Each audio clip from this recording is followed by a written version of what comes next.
Let's see, the time now is 8:59.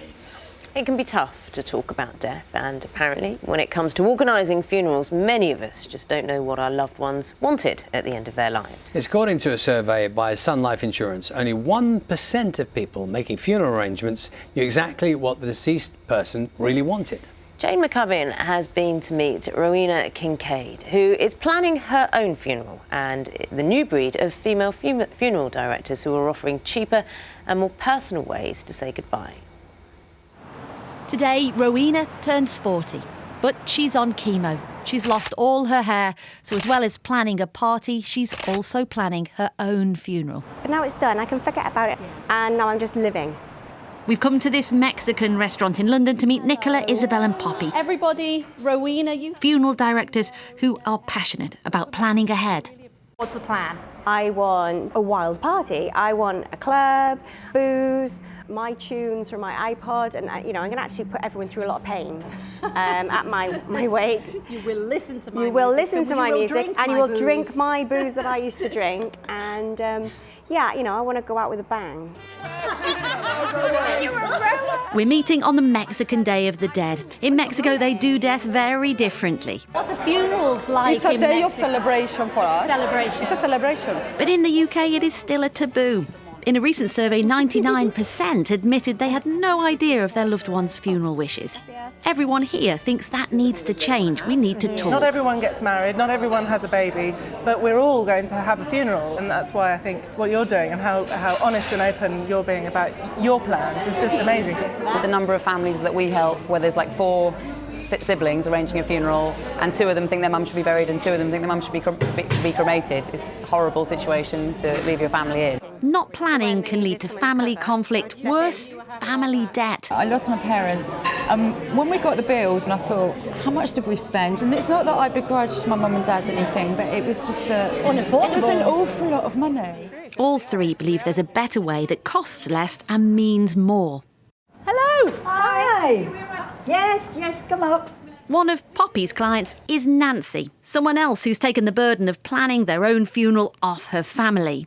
How are you doing with your funeral plans? I've organised my casket, and it actually is made of cardboard. Poppy is helping Nancy do it herself and keep costs down. People should know that there are coffins out there that are hundreds of pounds. Families can carry the coffin themselves, they can do paperwork themselves. You don't have to have a expensive black hearse. You can go to the funeral in your own family estate car. The more affordable the funeral is, the more personal it is, because naturally family and friends are getting more involved. It's all sorted. More or less, yes. How has that process been for you? Wonderful. I've enjoyed it. Rose got the pose.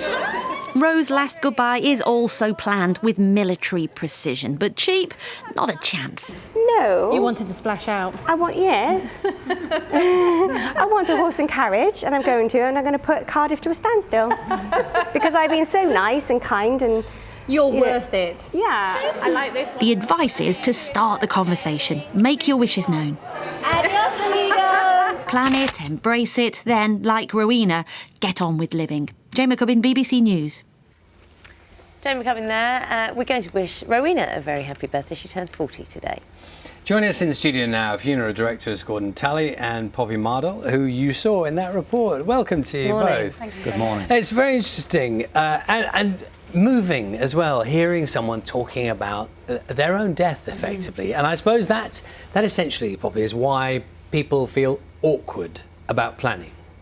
Yeah, I think that we just don't do it enough as a country, as a culture. I think if you don't do it when you're young, it doesn't feel natural to start doing it later on. And I think if we can start having these conversations when people are healthy and if it becomes just more normal, then we'll be more able to do it. And I imagine, Gordon, as a funeral director, when you meet the family that has lost a loved one, it can actually almost seem even more traumatic as debates, arguments, discussions about how to say goodbye. And organising the music and organising the venue and the location, whether they want a green burial or whether they want a cremation, whether they want a small funeral or whether they want an elaborate one using likes of a double-decker bus to convey everybody there and back, and or whether they want to use a shroud instead of a coffin. What can you do at this stage as a funeral director to prepare people? What can you do? We can listen when we meet the family. We listen to what they want. We listen to the life story of the gentleman or the lady who's passed, or son or daughter, whichever. And we try to devise something that's unique and different just for that family, that taps into any part of their aspect of their life, be it from a military background. They may want a casket that's elaborately decorated with military things or covered by a military flag or whatever. And then you might have a farmer. We've had a farmer who we brought on his tractor. We've had a JCB driver. We put him in the front of the JCB and we brought him along to the burial ground. We've had all different sorts of things, racing drivers. We've had so many different types of ideas, and we try to make it unique and down to them. Bobby, I'm just thinking, you know, there'll be people watching this, what you said earlier about thinking about it when you're young. I mean, there is something that naturally, it just is like, you know, someone might watch this now and think, you know, I've got quite a busy day today, I'm going to work and I've got to take the kids to school and whatever. And in that mix, the notion of thinking, I'll just set aside half an hour to think about what to do when I die. You could be 35, you could be 40, you could be 25. That's quite a leap to make, isn't it? It may well be sensible. It may well help people in the future, but it is quite difficult in the moment. I think the point is that if you don't do it, it's about thinking about what happens if you don't do it. If you don't do it, your family are in the funeral director's office, facing a funeral director, really struggling to A, know what you want, and B, have the confidence to express your wishes. So I think it's very, very common. If you, probably even in your social life, you'll be at a party and a song will come on and someone will say, oh, I want this played at my funeral. Or you'll go to a funeral that's clearly really expensive and you'll go home and your wife will say to you, don't do that for me, I want something simple. But unless you have the conversation explicitly and say, I'm talking cardboard coffin, I'm talking, you know, the crematorium have bookings early in the morning that are half the price of the rest of the day.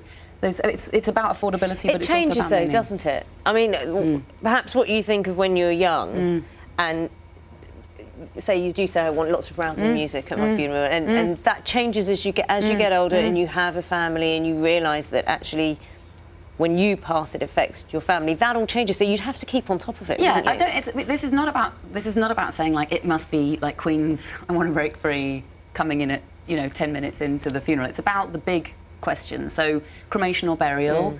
Do I want, like Rowena, to have a massive blowout? You know, do I want Cardiff to stand still and have horses and carriages, or actually do I want something really, really simple? Can I just ask Gordon as well? Is it almost a legal thing? So if you've got the wishes down somewhere, and the family then come in and say, "Oh, I don't know about that." I mean, you always follow what the person who's died has suggested? A classic example this week, a classic example. We had a gentleman who I spoke to over the last few months who unfortunately has now passed away, and he wanted a green burial.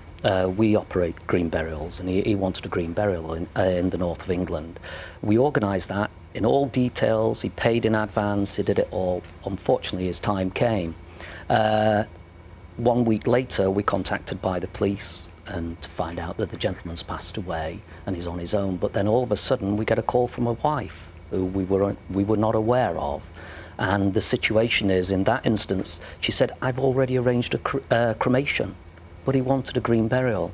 Now we've talked to the family, things have developed, and the lady's going to do his wish. He wanted to be buried in a shroud, so he's being buried in a shroud. And to fulfill those things, but they didn't know what music he liked. They didn't know what music to play, what things to say. It's very, very difficult, and it's hard for us all. It's easy for us to talk about funerals, but you try talking to your family about things. Thank you both for your time this morning. It's been very interesting. Thank you. Yes, just a reminder as well, Bristol tomorrow, we're having a special part of the programme which is dedicated to talking about the issue of death, of funerals more generally. So that's tomorrow around about 8:30, the tail end of the programme tomorrow. We're going to talk to Rosie Cavallero in a moment, but first let's take a